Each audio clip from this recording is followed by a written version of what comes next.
আমি as a mother তোমাদের কথা দিচ্ছি, যদি তোমরা এই বেবি সিরিয়ালটা তোমাদের বেবিকে খাওয়াতে পারো তাহলে কিন্তু বেবির ওয়েট গেন হতে বাধ্য। বাচ্চা রোগা হোক বা মোটা হোক সেটা ম্যাটার করে না, বাচ্চা হেলদি কিনা সুস্থ কিনা সেটাই বড় কথা। বাট যেসব মায়েরা মনে করছো যে বেবির ওয়েট গেন আগের তুলনায় কমে গেছে বা একদমই ওয়েট গেন আর হচ্ছে না, তারা তো এটা অবশ্যই ট্রাই করো। আমি আগেও একটা রেসিপি তোমাদের সাথে শেয়ার করেছিলাম সেরেলাকের, যেটা চাল, বিভিন্ন ধরনের ডাল আরও ইটিসি ছিল। তো এই সেরেলাকটা হতে চলেছে একদম ডিফারেন্ট, যেটা তোমরা ইজিলি ক্যারি করতে পারবে, যেটা ইনস্ট্যান্ট রেডি হয়ে যায়। আর এখানে আমি নিয়ে নিয়েছি একটা কাপ। আমি এখন এইটার পরিমাণ করে সব উপকরণগুলো নিয়ে নেব। প্রথমে নিয়ে নিয়েছি আমি 1 কাপ পরিমাণ চিঁড়ে। চিঁড়ে হলো একটি সহজপাচ্য ও স্বাস্থ্যকর খাবার। চিঁড়েতে থাকা ক্যালসিয়াম হাড়ের স্বাস্থ্য ভালো রাখে, চিঁড়েতে থাকা আয়রন দাঁতকে ভালো রাখে এবং চিঁড়ে ইনস্ট্যান্ট শক্তি সরবরাহ করে। এরপর আমি নিয়ে নেব সমপরিমাণ মাখানা। মাখানা হলো পদ্ম ফুলের বীজ। এটি রক্তে শর্করার মাত্রা নিয়ন্ত্রণ করে এবং মাখানায় থাকা অ্যান্টিঅক্সিডেন্ট রোগ প্রতিরোধ ক্ষমতা বাড়ায়। মাখানা ত্বকের উজ্জ্বলতা বৃদ্ধি করে আর বলিরেখা প্রতিরোধ করে। এবার নিয়ে নেব সমপরিমাণ ভাজা ছোলা। ভাজা ছোলায় প্রচুর পরিমাণে ফাইবার থাকে যা হজমে সাহায্য করে। ভাজা ছোলায় থাকা আয়রন যা রক্ত স্বল্পতা দূর করে এবং শরীরকে স্বাস্থ্যকর বানায়। এবার নিয়ে নেব 1 কাপ পরিমাণ ওটস।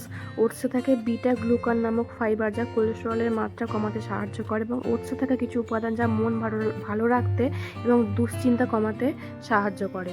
এরপর নিয়ে নেব 1 কাপ পরিমাণ মুড়ি। মুড়ি হজম শক্তি উন্নত করে, রোগ প্রতিরোধ ক্ষমতা বাড়ায়, হাড় মজবুত করে এবং মুড়ি খেলে হৃদরোগের ঝুঁকি কমে। এবার এই সব কটা উপকরণকে নিয়ে আমি ভালো করে ড্রাই রোস্ট করে নেব। আর হ্যাঁ, আমি কিন্তু আজকের এই ভিডিওটাই কোনোভাবেই মাহিকে ইনভলভ করব না, কারণ ওর শরীরটা একটুখানি খারাপ। আমি চাই না ওকে কোনোভাবে ডিস্টার্ব করতে।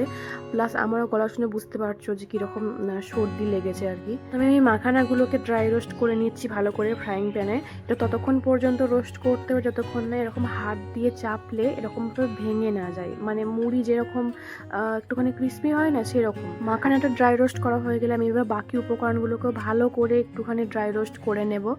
আর হ্যাঁ, এই সেরেলাকটা যেহেতু ইনস্ট্যান্ট রেডি হয়ে যায়, তোমরা কিন্তু ট্রাভেলে এটা খুব ভালোভাবে ইউজ করতে পারবে। শুধু একটুখানি গরম জল চাই।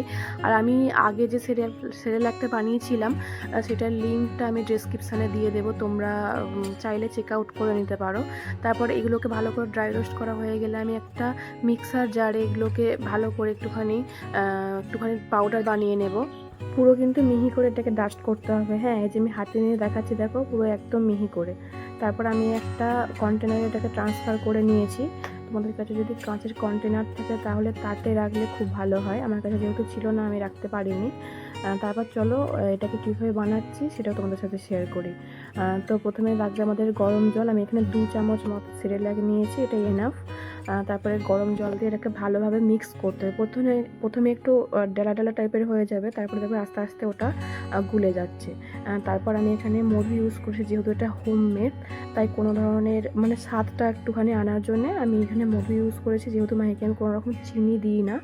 আর সামান্য চাইলে তোমরা নুন ইউজ করতে পারো, পিঙ্ক সল্ট, বা আমি সন্দক নুন বা পিঙ্ক সল্ট যে কোনো একটা ইউজ করি।